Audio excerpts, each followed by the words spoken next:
श्राद्ध अपने दिवंगत पूर्वजों के लिए श्रद्धापूर्वक किया गया कर्म है। हमारे सनातन धर्म में जीवन के बाद जीवात्मा के विभिन्न अवस्थाओं पर गहन शोध किया गया है।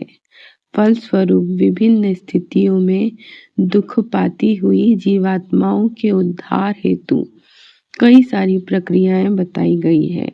विपरीत इसके भूमध्य सागर के पास या सिंधु नदी के आसपास क्षेत्रों में उत्पन्न हुए मजहब जैसे इस्लाम, क्रिश्चियन, पारसी धर्म में मृतक आत्माओं की सद्गति और उद्धार के लिए कोई विशेष प्रयास नहीं किया जाता। उनकी मान्यताओं के अनुसार अब वो जीवात्माएं कयामत के दिन ही पुनः जिंदा कहलाएंगी। पारसी समाज में तो आकाशीय दफनाने की प्रक्रिया को अपनाया जाता है, जिसमें मृतक के शव को एक ऊंची जगह पर टावर ऑफ साइलेंस पर पशु पक्षियों के खाने के लिए छोड़ दिया जाता है। इस प्रकृति नियम विरुद्ध मान्यताओं के फलस्वरूप इन आत्माओं को महान कष्ट भोगना पड़ता है। उनकी आत्माएं अपनी कब्रों के आसपास या अपने मृत्यु स्थल के समीप ही मंडराती रहती हैं और निरंतर मृत्यु के समय की वेदना को अनुभव करती रहती हैं।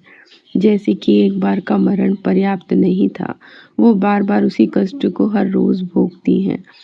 इनकी स्थिति बड़ी भयानक होती है। ये आत्माएं खुद तो कष्ट में होती ही हैं, अपनी गलत मानसिकता के फलस्वरूप दूसरों को भी कष्ट देने में आगे रहती हैं। यद्यपि इनमें से किसी भी को अक्ल आ जाए तो वह पुनर्जन्म के अस्तित्व को स्वीकार कर नया शरीर प्राप्त कर लेती है। श्राद्ध के द्वारा मृतक की आत्मा को तृप्ति व शांति प्रदान की जाती है। आज के आधुनिक लोग माने या न माने, श्राद्ध के महत्व एक पारसी व्यक्ति की प्रेतात्मा की घटना से समझा जा सकता है। यह घटना महान भक्त और सुविख्यात कल्याण पत्रिका के संपादक श्री हनुमान प्रसाद पोद्दार श्री भाई जी के साथ मुंबई चौपाटी पर घटित हुई थी। श्री हनुमान प्रसाद ने अपनी साधना और भक्ति के फलस्वरूप बाद में अध्यात्म जगत की असीम उत्कर्ष को प्राप्त किया था। यहाँ तक कि कहा जाता है कि उनके अंत समय के पहले उनके शरीर में साक्षात भगवान श्री कृष्ण स्वयं निवास करने लगे थे। श्री हनुमान प्रसाद को लोग भाई जी के नाम से भी संबोधित करते हैं। उन्होंने बाद में गीता प्रेस की स्थापना में महत्वपूर्ण योगदान दिया था। सुप्रसिद्ध कल्याण पत्रिका की शुरुआत उन्होंने ही की है। यह पारसी प्रेत वाली घटना श्री हनुमान प्रसाद पोद्दार जी के जीवन में तब घटी जब वह बिजनेस के सिलसिले में मुंबई में रहा करते थे। धर्म कर्म में रुचि होने के चलते शाम को काम से फ्री होने के बाद मरीन ड्राइव स्थित चौपाटी पर जप किया करते थे। जिस जगह बैठकर वह जप किया करते थे वहां कुछ दिनों से एक व्यक्ति आकर बगल में खड़ा हो जाता था। एक दिन जब भाई जी ने उस व्यक्ति को देखा तो मुस्कुराकर अपना परिचय दिया और उससे परिचय पूछा। उस व्यक्ति ने भाई जी से कहा, आप डरो नहीं तो मैं आपको अपने बारे में जानकारी दूं। भाई जी ने कहा, इसमें डरने की क्या बात है। उस व्यक्ति ने हंसकर कहा कि वह आत्मा है। उस भाई जी उसे सुनकर थोड़ा सा सहम गए। फिर उन्होंने उस व्यक्ति से पूछा कि वो उनकी क्या सेवा कर सकते हैं।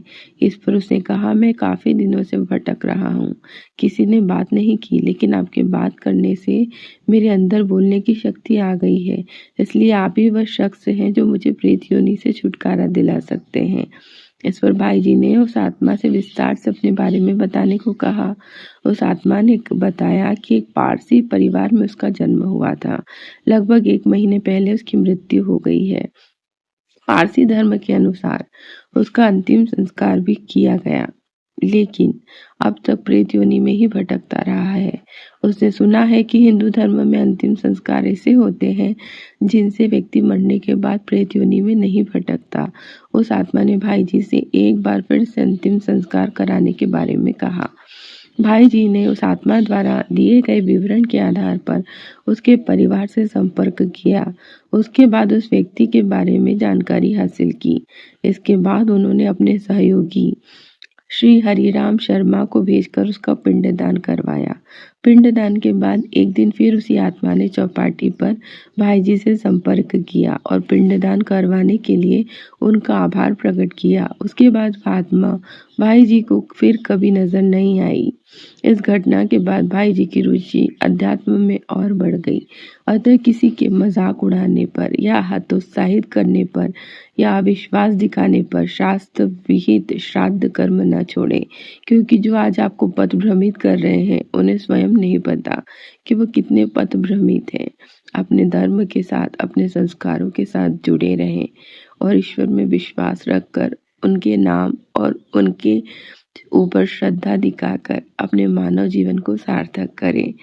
जानकारी अच्छी लगी हो तो मेरे चैनल को सब्सक्राइब ज़रूर कीजिएगा। नमस्कार, प्रणाम।